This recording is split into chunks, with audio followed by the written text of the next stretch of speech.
பிப்ரவரி 5ஆம் தேதிக்குரிய அனுதின பரலோக மன்னா.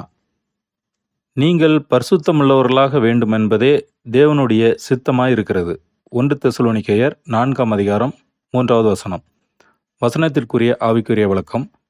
தேவ சித்தம் இன்னதென்பதை நாம் வேதத்தின் மூலம் அறியும்போது, நாம் மற்றவர்களுக்கு ஊழியம் செய்வதற்கு அல்ல, முதலாவது நம்மை முற்றிலும் அடக்கி, நம் சித்தத்தை வெறுத்து, நம்மை நாமே ஆளக்கூடியவர்களாக காணப்பட வேண்டும்.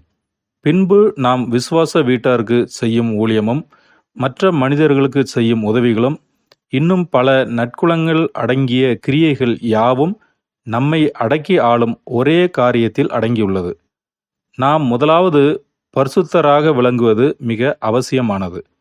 அப்போஸ்தலன் சொன்னது போல, நாம் எவ்வளவாக தேவனுடைய வார்த்தைகளை மற்றவர்களுக்கு போதித்தாலும், நமக்குண்டான யாவற்றையும் ஏழைகளுக்கு கொடுத்தாலும், அல்லது ஒரு நல்ல காரியத்திற்காக தன் உயிரை தியாகம் செய்தாலும், அன்பு இல்லாவிட்டால், பிதா மற்றும் குமாரனின் ஆவி இல்லாவிட்டால், அவன் அவருடைய பார்வையிலே ஒன்றுமில்லாதவனாக காணப்படுவான்.